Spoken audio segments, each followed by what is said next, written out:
Stéphane Vassard, ingénieur INSA de Lyon, génie productique 1997.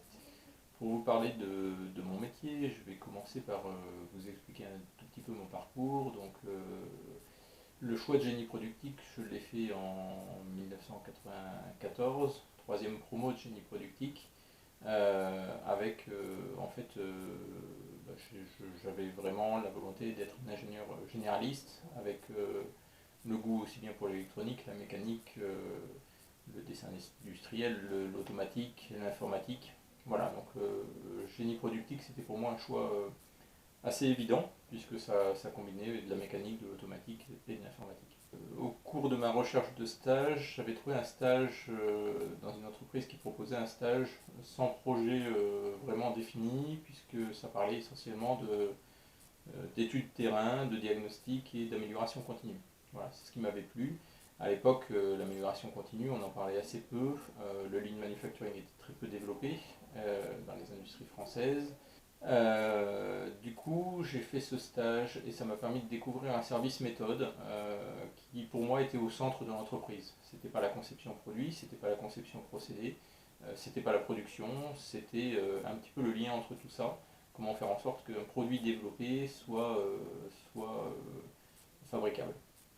C'est ce qui m'a plu parce que du coup ça apportait beaucoup d'interfaces entre les différents métiers, avec les concepteurs produits pour comprendre comment avait été conçu le produit, avec la production pour passer le relais et former. Et donc c'est ce qui m'a énormément plu dans ce stage et c'est pour cela que je me suis orienté dans une carrière en méthode et industrialisation au début et que j'ai cherché mon premier poste dans ces métiers-là. J'ai occupé du coup un poste d'ingénieur industrialisation pendant 2 ou 3 ans, où j'ai eu l'occasion de développer des procédés de fabrication.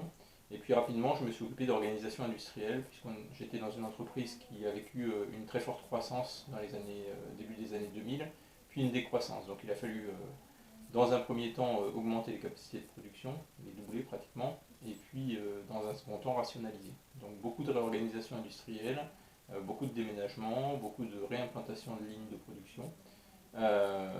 Et puis durant cette période, donc 2000-2003, la volonté de manager qui m'animait. Donc j'ai managé d'abord des projets, et puis en 2003 j'ai eu l'occasion de prendre en charge le service industrialisation et méthode. Voilà. Du coup, je suis devenu responsable d'industrialisation et support. J'ai beaucoup travaillé dans la réorganisation de ce service avec différents métiers. Euh, et puis progressivement, j'ai mené de l'amélioration, j'ai participé à des projets informatiques pour tout ce qui était gamme de production, améliorer les outils de production, les données techniques également dans le RP. Donc j'ai travaillé, enfin c'est ce qui me plaisait aussi, c'est que je travaillais à la fois dans des projets sur le RP, sur les données techniques, et puis sur le process ou sur le support technique. Et puis ce qui m'attirait de plus en plus, c'était la production, c'était le concret. Du coup, j'ai eu l'opportunité, dans la même entreprise que celle où j'avais commencé en industrialisation, de prendre une responsabilité de production en 2007. Donc en 2007, je deviens responsable de production sur un autre site. Donc je découvre les produits, je découvre les équipes, et puis je encadre 3 agents de maîtrise, un magasin et un service méthode. Euh, c'est ce qui va continuer de m'animer pratiquement jusqu'à aujourd'hui, puisque de cette première expérience de responsable de production, j'ai changé d'entreprise pour devenir responsable d'unité autonome de production. Puis j'ai été appelé par une autre entreprise qui cherchait un responsable d'unité de production qui avait des compétences sur des marchés spatiaux.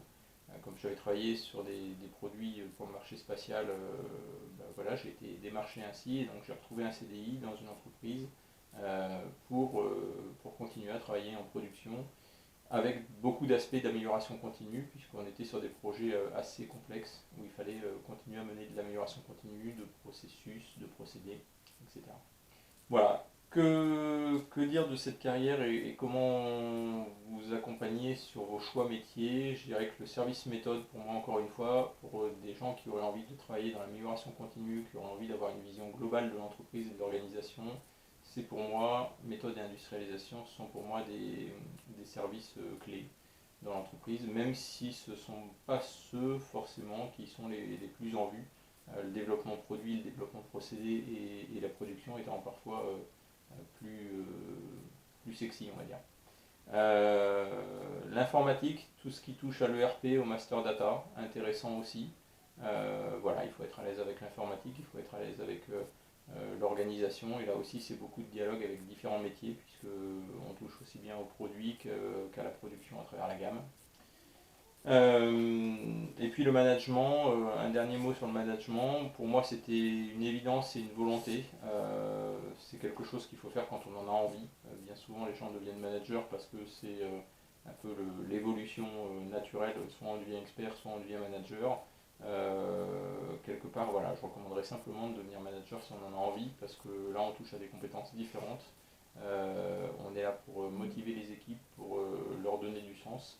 Et c'est quelque part un autre métier, voilà, auquel on n'est pas forcément préparé dans les écoles d'ingénieurs.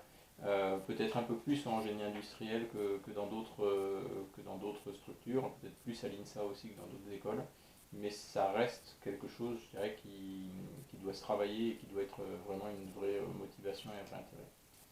Voilà, bah écoutez, je vous souhaite une bonne rentrée et puis au plaisir de vous rencontrer peut-être un jour au cours d'un stage de table ronde ou d'autres événements. Au revoir et à bientôt.